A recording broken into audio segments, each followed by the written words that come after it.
ታሪኩ የሚጀምረው ቲም ስለተባለ አንድ ትንሽ ልጅ ነው። ህይወት ለሱ በጭራሽ ቀላል አልነበረችም። እናቱ ከዚህ ዓለም በሞት የተለየች ሲሆን እሱና አባቱ ደግሞ ብዙም ገንዘብ አልነበራቸውም። ነገር ግን ይህ ሁሉ መከራ ቢኖርበትም ቲም ሁልጊዜም ፈገግተኛ ነው። ፈገግታውም ዝም ብሎ ተራ ፈገግታ አይደለም። የሱ ሳቅ በጣም ልዩ ነው። ቲም በሳቀ ቁጥር በአቅራቢያው ያሉ ሰዎች ሁሉ አብረውት መሳቅ ይጀምራሉ። በሱ አጠገብ ሆኖ ማዘን ወይም ቁም ነገረኛ መሆን ፈጽሞ የማይቻል ነገር ነው። የቲም የልብ ጓደኛ አይዳ ትባላለች። እሷ በከተማ ውስጥ የሚገኝ የአንድ ደግ ዳቦ ጋጋሪ ልጅ ናት። ቲም እና አይዳ ብዙ ጊዜያቸውን አብረው ያሳልፋሉ። በሳምንቱ መጨረሻ ቀናት ቲም ከአባቱ ከሀንስ ጋር ወደ ፈረስ እሽቅድምድም ቦታ ይሄዳል።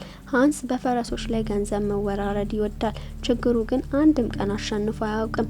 አሁንም ቢሆን ሀንስ ሁልጊዜ ለቲም አንድ ቀን ብዙ ገንዘብ ይኖረናል፣ በከተማ ውስጥ በጣም ውድ በሆነው ሬስቶራንት ውስጥም እንመገባለን ይለዋል። ቲም ሁልጊዜ አባቱንም ያምነዋል። አንድ ቀን ግን ሁሉም ነገር መለወጥ ይጀምራል። በዳቦ መጋገሪያ ውስጥ ሀንስ ሊዲያ ከተባለች ሴት ጋር ቲምን ያስተዋውቀዋል። እሷ አዲሱ የህይወት አጋሩ እንደምትሆን ይነግረዋል። እርሷ ጋር ደግሞ ኤርዊን የተባለ ልጅ አብሮ ነበር። ከመጀመሪያው ቅጽበት ጀምሮ ቲም ስለነሱ ጥሩ ስሜት አልተሰማውም ነበር። ብዙም ሳይቆይ ፍርሃቱ እውን ሆነ። ሊዲያና ኤርዊን ወደ ቲም ቤት ተዛውረው መጡ። ወዲያው ኤርዊን የበላይነት ባህሪ ማሳየት ጀመረ። በመኝታ ክፍላቸው ውስጥ ቲም በጣም ልዩ የሆነ ነገር የሚያስቀምጥበት የላይኛው መደርደሪያ ነበር። እሱም ገና ህፃን ሳለ እናቱ የሰራችለት ትንሽ የካርቶን ቤተ መንግስት ነበር። ይህ ለሱ ከእናቱ ከተረፉት የመጨረሻ ትዝታዎች አንዱ ነው። ኤርዊን ግን ምንም አልደነቀውም። ቤተ መንግስቱን መሬት ላይ ጥሎ ረገጠው። ቲም ልቡ ተሰበረ። በከፍተኛ ቁጣም ተሞላ። በንዴት ኤርዊን ላይም ዘለለበት። ነገር ግን ኤርዊን መልሶ መታውና እያለቀሰ ወደ እናቱ ሮጠ። ሊዲያ ምንም አይነት ጥያቄ ሳትጠይቅ ልጇን አመነች። ቲም ይቅርታ እንዲጠይቅ ማስገደደችው። ከዚያም ለሀንስ ቲም ነው ጠብ የጀመረው ስትል ነገረችው። ሀንስ ተቆጥቶ ቲምን ገሰጸው። ቲም ሙሉ በሙሉ ብቸኝነቱ ተሰማው። በኋላ ቲም ከአይዳ ጋር ተገናኝቶ ሁሉንም ነገር ለመርሳት ይሞክራል። ፊልም እንዲያዩም ይጋብዛታል። በፊልም ወቅት አንድ አስገራሚ ነገር ይፈጠራል። ቲም በከፍተኛ ድምጽና በነጻነት መሳቅ ይጀምራል። እንደ ሁልጊዜ ሁሉ ሳቁ ወደ ሌሎች ይተላለፋል። ብዙም ሳይቆይ ሙሉውን የሲኒማ አዳራሽ ከሱ ጋር አብሮ መሳቅ ይጀምራል። ለምን እንደሚስቁ የማያውቁ ሰዎች እንኳን ሳቃቸውን ማቆም አልቻሉም ነበር። ነገር ግን በቲያትር ቤቱ ጥግ ላይ አንድ ሰው አይስቅም ነበር። ልብስ የለበሰና ጥቁር መነጽር ያደረገ አንድ ሰው ቲምን በትኩረት ይከታተለው ነበር። ፈገግ አይልም፣ አይስቅም፣ ዝም ብሎ ይመለከተዋል። በማግስቱ ቲምና አባቱ እንደ ሁልጊዜ ወደ ፈረስ እሽቅድድም ቦታ ተመለሱ። ሀንስ በፈረሱ ላይ ለመወራረድ ወሰነ። ለአንድ ጊዜ እድል ከሱ ጋር ሆነች። ፈረሱ በእውነት አሸነፈ። ሀንስ በጣም ተደስቶ ሽልማቱን ለመቀበል ሮጠ። ነገር ግን ወደ ቆጣሪው ሲደርስ አንድ እንግዳ ነገር ተፈጠረ። ትልቅ ሽልማት ከማግኘት ይልቅ የደረሰው አንድ ነጠላ ሳንቲም ብቻ ነበር። አንድ ብቻ። ይህ ምንም ትርጉም አልነበረውም። ነገር ግን ሀንስ ለልጁ ሲል ቀኑን ማበላሸት አልፈለገም። ፈገግታውን እንደቀጠለ ቃል ከተገባ ቃል ነው አለው። ለዚህም በመጨረሻ ውድ በሆነ ሬስቶራንት ውስጥ ለመመገብ ቲምን ይዞ ወደ አንድ ዘመናዊ ሆቴል ሄደ። ነገር ግን ወደ ውስጥ ሲገቡ የሆቴሉ አስተናጋጅ የቆየና ቀላል ልብሳቸውን አይቶ ወደ ውስጥ እንዳይገቡ ከለከላቸው። ተባረሩ። ሀንስ አፈረ። ነገር ግን ቲም መጥፎ ስሜት እንዳይሰማው ሁሉ ነገር መልካም እንደሆነ አስመሰለ። በዝምታም ወደ ቤታቸው ተመለሱ። ከዛም አንድ አስነዋሪና አስከፊ ነገር ተከሰተ። በአንድ የግንባታ ቦታ ላይ እየሰራ ሳለ ሀንስ ባልተጠበቀ አደጋ ውስጥ ገባ። አንድ ከባድ ምሰሶ በድንገት ወድቆበት ወዲያውኑ ህይወቱ አለፈ። ዝም ብሎ በቅጽበት ምንም አይነት ቁጠባና ንብረት ስላልነበረው የቀብር ስነ ስርዓቱ በጣም ትንሽና ቀላል ነበር። ስሙ የተጻፈበት ትክክለኛ የመቃብር ድንጋይ እንኳን አልነበረውም። ቲም ውስጡ በጣም ተሰበረ። በአባቱ መቃብር ላይ አበባ ማኖር ፈለገ። ነገር ግን ገንዘብ አልነበረውም። ስለዚህ በአቅራቢያው ካለ ሌላ መቃብር ላይ አበባ ለመውሰድ ሞከረ። ሊያደርገው ከመቻሉ በፊት ግን የእንጀራ እናቱ አስቆመችው። ይህ ለነሱ የመጨረሻው ከባድ ነበር። በህመምና በቁጣ ተሞልቶ ቲም ሮጠ። ወዴት እንደሚሄድ አያውቀውም ነበር። ዝም ብሎ መራመዱን ቀጠለ። ሳያስበው እንደገና ወደ ፈረስ እሽቅድድም ቦታ ደረሰ። እዛም መሬት ላይ አንድ ሳንቲም አገኘ። በድንገት ያ በሲኒማ ቤት ያየው ሚስጥራዊ ሰው እንደገና መጣ።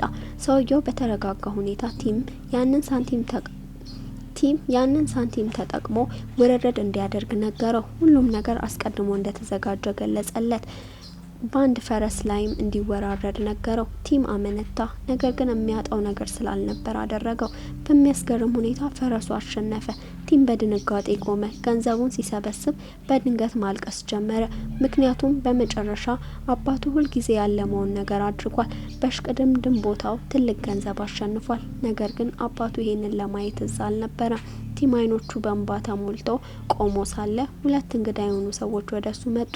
ስማቸው ቤሄሞንት እና ባይል እንደሚባል አስተዋወቁ። ወዳጃዊ ባህሪ በማሳየት አጽናኑት። ከዛም ማንም እንዳይሰርቀው ገንዘቡን በአስተማማኝ ቦታ እንዲደብቅ ነገሩት። ቤሄሞንት ገንዘቡን በፎጣ ጠቅልሎ በኮቱ ኪስ ውስጥ እንዴት እንደሚያስቀምጠው ጭምር አሳየው። በኋላ ቲም ያንን ጥቁር መነጽር ያደረገው ሚስጥራዊ ሰው እንደገና አገኘው።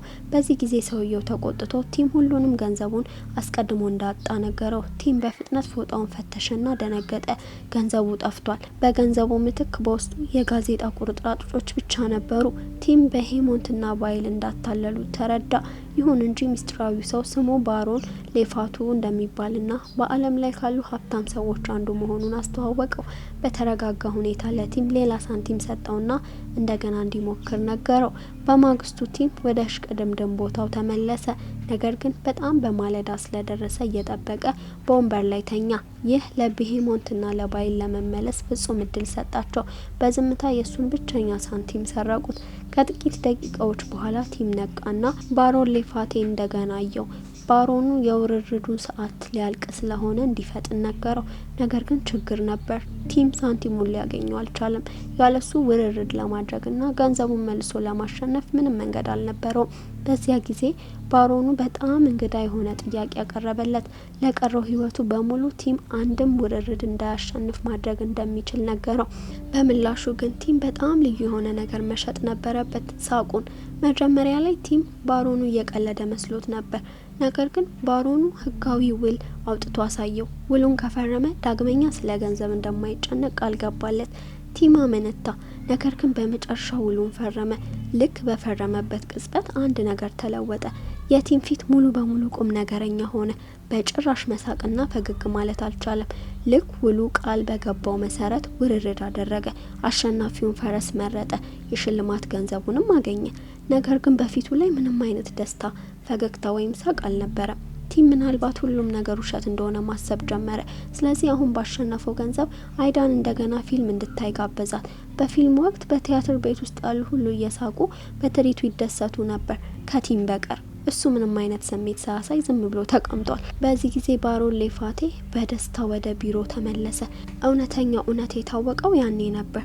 ቤሄሞንትና ባይል በእውነቱ ለሱ የሚሰሩ ነበሩ። ቲምን ለመርዳት በጭራሽ አልሞከሩም ነበር። ባሮኑ የልጁን አስደናቂ እድል ለራሱ አላማ ለመጠቀም ስለፈለገ ቲምን በቅርብ እንዲከታተሉት ነገራቸው። ነገር ግን አንድ ችግር ነበር። ቲም ሊያውቃቸው ይችላል። ስለዚህ አስማቱን በመጠቀም ሳይታወቁ በቲም አቅራቢያ እንዲቆዩ ሲል ሁለቱንም ወደ አይጥነት ቀየራቸው። በሲኒማ ቤት ውስጥ አይዳ በቲም ላይ አንድ ችግር እንዳለ ተገነዘበች።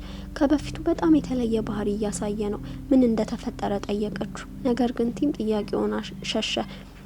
በምትኩ ርዕሱን ለመቀየር ሲል አንዳንድ ባለቀለም ፊኛዎችን ገዛላት። አይዳ በጉጉት ተሞልታ ገንዘቡን ከየት እንዳገኘው ጠየቀችው። ቲም ስለ ውሉ እውነቱን መናገር አልፈለገም። ስለዚህ አንድ እንግዳ ውሸት ፈጠረ። ገንዘቡን ከከተማው ሴናተር እንደሰረቀ ተናገረ። ይህ ሙሉ በሙሉ እብደት ይመስላል። ነገር ግን የቲም ቁም ነገረኛ ፊት እውነተኛ አስመሰለው። አይዳ አመነችው። ለእናቷ ለመንገር በፍጥነት ወደ ዳቦ መጋገሪያው ሮጠች። እንዳለመታደል ሆኖ አንድ ደንበኛ ንግግራቸውን ሰማና ብዙም ሳይቆይ ቲም ሴናተሩን ዘረፈ የሚል ወሬ በሙሉ ከተማው ተሰራጨ። ቲም ቤት ሲደርስ የእንጀራ እናቱ አስቀድማ ሁሉንም ነገር አውቃ ነበር። ኤርዊን የቲምን ኮት ፈትሾ ገንዘቡን አገኘ። ሊዲያ ተቆጥታ ልትቀጣው ዛተች። ነገር ግን በዚያ ቅጽበት የአይዳ እናት ደርሳ ሁሉንም ነገር አጣራች። ቲም ምንም እንዳልሰረቀ አስረዳች። ብዙም ሳይቆይ ፖሊሶች ምንም አይነት ስርቆት እንዳልተፈጸመ አረጋገጡ። ቲም ከዚያም ገንዘቡን ያገኘው በፈረስ እሽቅድድም ላይ በመወራረድ እንደሆነ አመነ። አሁን እውነቱ ስለወጣ ሊዲያ ይቅር አለችው። ነገር ግን ሙሉን ገንዘብ ለራሷ ለማስቀመጥ ወሰነች። ሁሉም ነገር ከተስተካከለ በኋላም ቢሆን ቲም አይዳ ወሬውን አምና ለሌሎች በመንገሯ ልቡ ተጎዳ።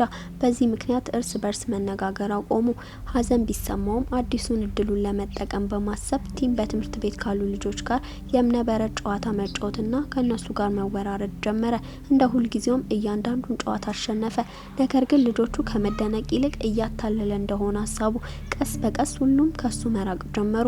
በአንድ በኩል አይዳ ይቅርታ ለመጠየቅ በማሰብ ኬክ ይዛ ወደ ቤቷ እናቱ በመጣች ጊዜ ነገሩ ይበልጥ ተበላሸ። ነገር ግን በሚያሳዝን ሁኔታ ያገኘችው ሊዲያና ኤርዊንን ብቻ ነበር። ሙሉን ኬክ ራሳቸው በልተው ለቲም እሱን ለመጠየቅ መምጣቷን በጭራሽ አልነገሩትም ነበር። ከዚህ በኋላ ሊዲያ የቲም የሁል ጊዜ ማሸነፍ በጣም እንግዳ ነገር እንደሆነ ማሰብ ጀመረች። ስለዚህ በእርሷ አይን ለማየት ቲምንና ኤርዊንን ይዛ ወደ ሽቅድምድም ቦታው ለመሄድ ወሰነች። በሽቅድምድም ቦታው ላይ ቲም አንድ ፈረስ እንዲመርጥ ነገረችው። እሱም መረጠ። ፈረሱም አሸነፈ። ሊዲያ ደነገጠች። በፍጥነት ገንዘቡን ይዛ ምንም ነገር ሳይበላሽ ለመውጣት ፈለገች። ነገር ግን ኤርዊን ቲም እንደገና እንዲወራረድ ጠየቀው። ቲም በሚቀጥለው ጊዜ የበለጠ ማሸነፍ እንደሚችሉ ስለተናገረ ሊዲያ ተስማማች። ሁለተኛ ውድድር ተጀመረ። ነገር ግን በዚህ ጊዜ የቲም ፈረስ ወደ ኋላ ቀርቶ በአራተኛ ደረጃነት አጠናቀቀ።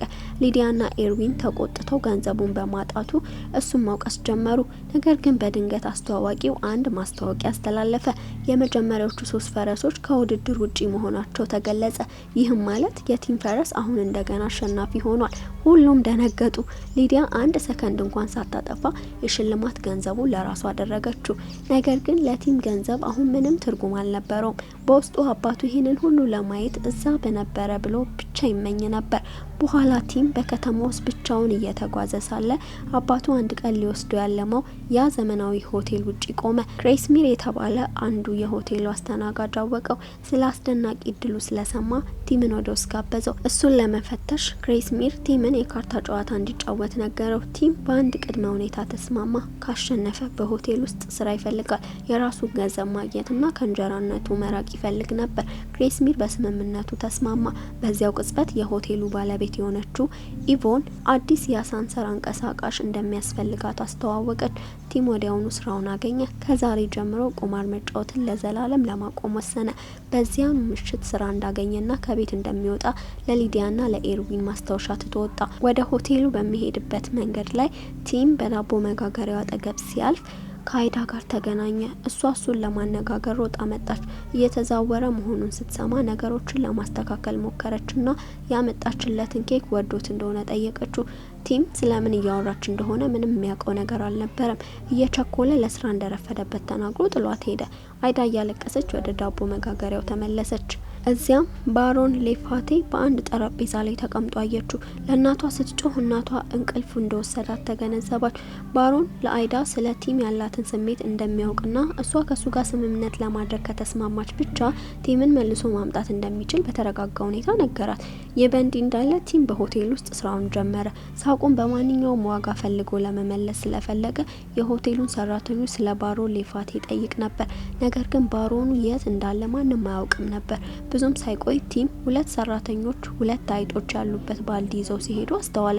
እነሱ በእውነት በእንስሳት መልክ የተለወጡ ቤሞንት እና ባይል ነበሩ። እሱን ለመሰለል ወደ ሆቴሉ ገብተው ነበር።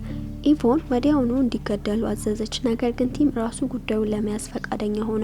አይጦቹን ወደ ውጭ ይዞ በመሄድ ከመጉዳት ይልቅ በነጻነት ለቀቃቸው። ይህም የእሱን ደግነት ተግባር አስገረማቸው። አሁን የባሮኑን ትዕዛዝ በእውነት መከተል ስላለባቸው ማሰብ ጀመሩ። ወደ ውስጥ ሲመለስ ቲም የፈረመውን የውል ኮፒ ፈተሸና እዛ ውስጥ አንድ በጣም አስፈላጊ ነገር አገኘ። እሱ አንድም ውርርድ ከተሸነፈ ውሉ ወዲያውኑ ይፈርሳል እና ሳቁን መልሶ ያገኛል። ይህንን እድል በማየት ቲም ወደ ክሬስሚር ሄዶ ሌላ ውርርድ አደረገ። ባሮን ሌፋቴ በትክክል በማግስቱ ወደ ሆቴሉ እንደሚመጣም ተወራረደ። ክሬስሚርም አላመነውም። ነገር ግን በውርርዱ ተስማማ። ከጥቂት ሰከንዶች በኋላ ስልኩ ተደወለ። ባሮኑ በእውነት በሆቴሉ ሊያርፍ እንደሚመጣ የሚገልጽ ዜና ነበር። ኢቮን በፍጥነት ሆቴሉ ትልቅ የደስታ አቀባበል ድግስ እንዲያዘጋጅ አዘዘች።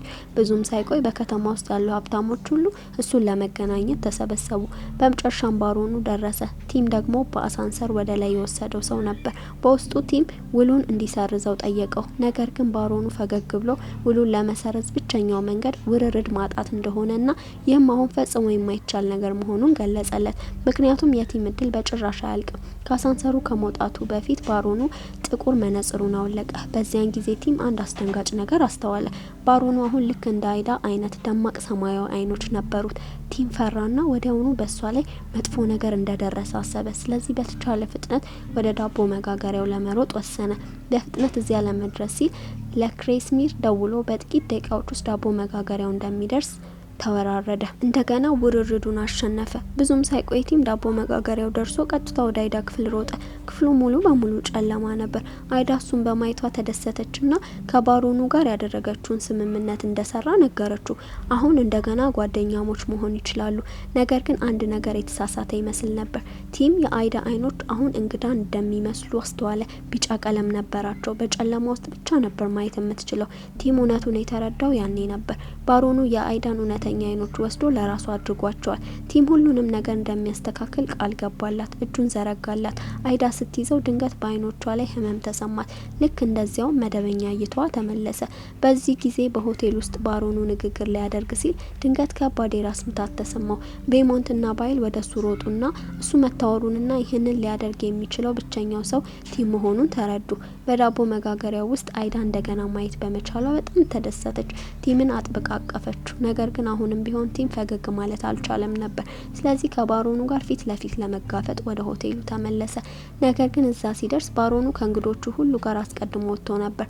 በኋላም ክሬስሚር ከቲም ጋር ተነጋገረና ሁልጊዜ የሚያዝን ሰው በእያንዳንዱ ውርርድ ማሸነፉ እንግዳ እንደሆነ ነገረው።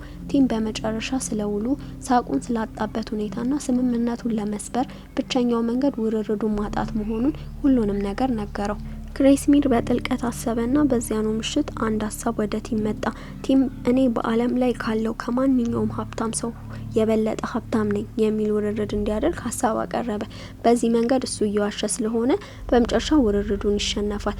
ቲም ተስማማ። ውርርዱን ሲያደርጉ ግን ምንም አልተፈጠረም። እድሉ አሁንም እዚያው ነበረ። ማለትም ውርርዱን አላጣም። ቢሆንም ቲም አመስግኖት ለመተኛት ሄደ። ይህ በእንዲህ እንዳለ ክሬስሚር ስለውሉ ማሰቡን ቀጠለ። የባሮኑን ስም በአንድ ፎጣ ላይ ጻፈና በጠርሙስ ነጸብራቅ ውስጥ አየው። በዚያን ጊዜ አንድ እንግዳ ነገር አስተዋለ። ሌፋቴ የሚለው ስም ወደ ኋላ ሲነበብ ልክ ሰይጣን ወይም ዴቪል የሚል ትርጉም ያለውን የጀርመንኛ ቃል ይመስል ነበር። ይህም አስፈራው። ብዙም ሳይቆይ ሆቴሉ ድንገት የመብራት ኃይል አጣ። መብራቱ ሲመለስ ክሬስሚር ኢቮንን ለመፈለግ አሳንሰሩን ተጠቀመ። ነገር ግን ሌላ የመብራት መጥፋት ተከሰተና በውስጡ ተቀረቀረ። በድንገት ነጸብራቁ ከመስታወቱ መጥፋት ጀመረና አንድ ጥቁር ጥላ ጥቃት ሰነዘረበት። በዚህ ጊዜ ቲም በክፍል ውስጥ ተኝቶ ሳለ የደህንነት ጠባቂዎች ቀሰቀሱት። አንድ አስደንጋጭ ዜናም ነገሩት። ባሮን ሌፋቴ በሌሊት የሞተ ሲሆን ቲምን ብቸኛ ወራሹ አድርጎ ሰይሞታል። ኤቮን ልታስቆማቸው ሞከረች። ነገር ግን ክሬስሚር በአሳንሰር ውስጥ ራሱን ስቶ አገኘችውና እሱን ለመርዳት ሮጠች። ከጥቂት ሰዓታት በኋላ ቲም ወደ ባሮኑ ትልቅ መኖሪያ ቤት ተወሰደ። እዚያም የማያምር ክፍል ተዘጋጅቶለት ነበር። ግራ ተጋብቶና ደክሞት ቲም እንቅልፍ ወሰደው። በማግስቱ ጧት ወደ ዋናው አዳራሽ ሲገባ በህይወት ካለው ከባሮኑ ጋር ፊት ለፊት ተገናኘ። ባሮኑ የራሱን ሞት አስመስሎ እንደነበረና የራሱ መንታ ወንድም እንደሆነ አስመስሎ እንደነገረው ገለጸ። ሁሉንም ሀብቱን ለቲም በመስጠት ቲምን በዓለም ላይ ሀብታም ሰው አደረገው። ይህም ማለት ቲም ሳያውቀው ከክሬስሚር ጋር ያደረገውን ውርርድ አሸንፏል። ምክንያቱም በእውነት ከባሮኑ የበለጠ ሀብታም ሆነ። ከዚያም ባሮኑ እውነቱን ገለጸ። እሱ ዝም ብሎ ሀብታም ሰው አይደለም። ከሰዎች ጋር ስምምነት የሚያደርግ ክፉ ፍጡር ነው። ሰዎች የሚፈልጉትን ይሰጣቸዋል። በምላሹ ግን በጣም የሚገመግሙትን ነገር ይወስዳል። በዓለም ዙሪያ ረዳቶች ያሉት ሲሆን በዓለም ላይ ስምምነቶችን አድርጎ ለመጥቀም ሲል በሰዎች ህይወት ውስጥ በሚስጥር ችግሮችን ይፈጥራል። እውነቱን ከሰማ በኋላ ቲም የባሮኑን ገንዘብ ለመቀበል ፍቃደኛ አልሆነም። ሳቁ እንዲመለስለት ጠየቀ። ነገር ግን ባሮኑ ስለ ውሉ እንደገና አስታወሰው። ከዚያም ያለ ማስጠንቀቂያ ወደ አንድ መስታወት ውስጥ ገብቶ በአንድ እንግዳ በር በኩል ጠፋ። ወደ ሚስጥራዊ ኩባንያውም ተመለሰ። እዚያም ከቤሞንትና ከባይል ጋር ተገናኝቶ ቲም አሁን በሱ መኖሪያ ቤት ውስጥ እየኖረ እንደሆነ ነገራቸው። አሁን እውነተኛው እቅዱ ተጀመረ። ባሮኑ ቲም ደጋግሞ ቁማር እንዲጫወት ይፈልግ ነበር። ምክንያቱም ቲም ውርርድ ባደረገ ቁጥር ቀስ በቀስ የነፍሱን አካል ያጣል። ነፍሱ ሙሉ በሙሉ ሲጠፋ ደግሞ ቲም የባሮኑ ተክተኪ ይሆናል። ይህንን እቅድ ለመጀመር ባሮኑ ሊዲያና ኤርዊን ቲምን እንዲጠይቁት አደረገ። ልክ እንደደረሱ የበለጠ ገንዘብ ለማግኘት እርዳታ እንደሚያደርግላቸው መጠየቅ ጀመሩ። አሁን በባሮኑ ተጽዕኖ ስር የነበረውና አሁንም በእነሱ ላይ ተቆጥቶ የነበረው ቲም እድሉን ለመበቀል ለመጠቀም ወሰነ። ሊዲያና ኤርዊን መኖሪያ ቤቱን ለቀው እንዲወጡ የሚያስገድድ ውርርድ አደረገ። እንደውም የንብ መንጋ እንዲያጠቃቸው ውርርድ ለማድረግ አሰበ። ይህ ባሮኑን በጣም አስደሰተው። ቲም እነሱን መቅጣቱን እንዲቀጥል አበረታታው። ነገር ግን ቲም በጊዜው ራሱን አቆመ። አሁንም በልቡ ውስጥ አንዳንድ ደግነት ቀርቶ ስለነበር የማንንም ህይወት አደጋ ማጋለጥ አልፈለገም። ባሮኑ ከዚያን ሰዎችን በእውነት ለመጠበቅ ከፈለገ ከነሱ መራቅ እንዳለበት፣ በተለይም እንደ አይዳ ካሉ በጣም ከሚወዳቸው ሰዎች መራቅ እንዳለበት አስጠነቀቀው። ምንም እንኳን በጣም ቢያማውም ቲም ተስማማ። ነገር ግን ብዙም ሳይቆይ አይዳ በዓለም ላይ ሀብታም ሰው ስለሆነ ልጅ በጋዜጣ ላይ አነበበች። ቲምን ለማየት ወደ መኖሪያ ቤቱ ለመሄድም ወሰነች። ስታገኘው ቲም ቀዝቃዛና የራቀ ባህሪ ያሳየ። እሱ የፈለገው ክሬስሚር እንዲያገግም ለመርዳት ከእርሷ ጋር ውርርድ ማድረግ ብቻ እንደሆነ ተናገረ። አይዳ ተስማማችና እጅ ለእጅ ሲጨባበጡ በሆቴል ውስጥ ክሬስሚር ድንገት ነቃ። ከዛ በኋላ ቲም ለአይዳ እንድትወጣ ነገራት። ከእንግዲህ የእሷ ጓደኝነት እንደማያስፈልገውና በዚህ የቅንጦት መኖሪያ ቤት ውስጥ ብቻውን መኖር እንደሚሻለው ተናገረ። የእሱ ቃላት አይዳን በጣም ጎዳት። እያለቀሰች ወጣች። ባሮኑ ደግሞ ቲም ይበልጥ እየተገለገለ መሆኑን እያየ በፈገግታ ሁሉንም ነገር ይመለከት ነበር። በመቀጠል ባሮኑ በቲም ስም ትልቅ የውርርድ ሻምፒዮን አወጀ። ሙሉውን ገንዘብ ለቲም ልጆች እንደሚለግስ የሚገልጽ ፖስተሮችን በከተማ ሁሉ ተለጠፉ። በማግስቱ መላው ከተማ በፈረስ እሽቅድምድም ቦታው ላይ ተሰበሰበ። የየቲም ልጆች ቡድን ስለ ደግነቱ ለማመስገን ለቲም ዘፈኑለት። ነገር ግን በእውነቱ ሁሉም ነገር ቲምን ወደ ቁማር ይበልጥ ለመሳብ የባሮኑ እቅድ አካል ነበር። በዝግጅቱ ወቅት ባሮኑ ልክ እንደ ቲም የቀድሞ ሳቅ አይነት ኃይለኛ ሳቅ ያለው አንድ የየቲም ልጅ አስተዋለ። ቲም ከልጁ ጋራ ውርርድ አድርጎ ሳቁን እንዲወስድ ሀሳብ አቀረበ። በዚህ መንገድ ቲም እንደገና ፈገግ ማለት ይችላል። ባሮኑ ደግሞ አዲስ የወደፊት ተተኪ ያገኛል። ነፍሱ ሊጠመድ ተቃርቦ ስለነበረ ቲም ሊቀበለው ነበር። ነገር ግን ባሮኑ ሳያውቅ አይዳና ክሬስሚር እዚያ ደርሰው ነበር። አይዳ ቲምን በመድረክ ላይ ስታየው ወደ እሱ ለመድረስ ሞከረች። ነገር ግን ቤሞንትና ባይል አስቆሟት። እሷ እርዳታ ለማግኘት ለመነቻቸውና ቲም በባሮኑ ቁጥጥር ስር መሆኑን ነገረቻቸው። ይህ ባይል ቲም ህይወቱን ያተረፈለት ያንን ጊዜ አስታወሰ። ለመጀመሪያ ጊዜ ባይል ከጌታው ትዕዛዝ ውጪ ለመሄድ ወሰነ። ቤሞንትንም እንዲሁ እንዲያደርግ አሳመነው። ባሮኑ ትኩረቱ በተሰረቀበት ቅጽበት በመጠቀም በሚስጥር ቲምን ከመድረኩ በታች ወሰዱት። እዚያም በመጨረሻ ከአይዳና ከክሬስሚር ጋር ተገናኘ። አይዳ ስለውሉ ሁሉንም ነገር እንደምታውቅ ለቲም ነገረችው። ከዛም አንድ ብልህ እቅድ አመጣች። አዲስ ውርርድ አቀረበች። አይዳ ቲም ከእንግዲህ መሳቅ አይችልም፣ እኔ ግን በእውነት መሳቅ ይችላል ብዬ እወራረዳለሁ አለች። ቲም ይህንን ውርርድ ከተቀበለ የራሱ እድል ውርርዱን እንዲያሸንፍ ያስገድደዋል። ይህም ማለት እሱ እንደገና ይስቃል፣ ውሉም ይፈርሳል። ነገር ግን ቲም አመነታ። ነፍሱ ሊጠፋ ተቃርቦ ስለነበር የስልጣን ፍላጎት ሊቆጣጠረው ጀምሮ ነበር። በዚህ ጊዜ ባሮኑ ቲም መሰወሩን ተገነዘበ። በከፍተኛ ቁጣ ተሞልቶ ሁሉም እንዲፈልጉ ታዘዘ። የእሱ ቁጣ በሽቅድምድም ቦታው ዙሪያ ትልቅ ማዕበልን ፈጠረ። የባሮኑን ድምጽ ሲሰማ ቲም እንደገና ወደ እሱ የተሳበ መሰለው። ነገር ግን አይዳ ተስፋ ለመቁረጥ ፈቃደኛ አልሆነችም። ቲም በልጅነታቸው አብረው ይስቁበት የነበረውን አንድ አሮጌ ቀልድ አስታወሰችው። ያ ትዝታ ልቡን ነካው። ቀስ በቀስ ቲም ወደ ህሊናው መመለስ ጀመረ። አይዳ ውርርዱን እንደገና አቀረበችለት። ቲም ሊመለስ ሲል ባሮኑ ድንገት ታይቶ እንዲመለስ አዘዘው። ነገር ግን በዚህ ጊዜ ነገሮች የተለዩ ነበሩ። ለአይዳ ምስጋና ይግባውና ቲም የባሮኑን ቁጥጥር መቋቋም ቻለ። ውርርዱን ተቀበለ። አንድ ኃይለኛ ኃይል ተለቀቀና ባሮኑን ወደ ኋላ ገፋው። ማዕበሉ ጠፋው። ውሉን በመጨረሻ ፈረሰ። ቲም ነጻ ሆነ። አይዳን አቀፋትና ከረጅም ጊዜ በኋላ ለመጀመሪያ ጊዜ በእውነተኛ ፈገግ አለ። ከአይዳና ከክሬስሚር ጋር በመሆን ቲም የሽቅድምድም ቦታውን ለቆ ወጣ። በመንገዳቸው ላይ ባሮኑ ለመጨረሻ ጊዜ አዩት። አሁን እሱ ያረጀና የደከመ ይመስል ነበር። ሌላ ስምምነት ያደርጉ ዘንድ አልማዝ እያለቀሰ ሊያታልላቸው ሞከረ። ነገር ግን ቲም ምንም ሳያስብ ውድቅ አደረገው። ብዙም ሳይቆይ ቤሞንትና ባይል ታዩ። ከእንግዲህ ለባሮኑ እንደማይሰሩና ከዛሬ ጀምሮ ቲምን እንደሚጠብቁት ቃል ገቡ። መሸነፉን ያየው ባሮኑ ዞር ብሎ ሄደ። ከመሄዱ በፊት ግን ቤሞንትና ባይልን እንደገና ወደ አይጥነት ቀየራቸው። በመጨረሻም ቲምና አይዳ ሁለቱን አይጦች ይዘው ወደ ቀለል ባለ መንደራቸው ወደ ዳቦ መጋገሪያው ተመለሱ። ከዚያን ቀን ጀምሮ ቲም እዛ ከአይዳና ከእናቷ ጋር መኖር ጀመረ። አሁን እንደገና ደስተኛ ሆኗል። አንድ በጣም አስፈላጊ ነገርም ተረድቷል። ለመሳቅ ሀብታም መሆን አያስፈልግህም። በእውነተኛ ደስታ ለመሆንም ገንዘብ አያስፈልግህም።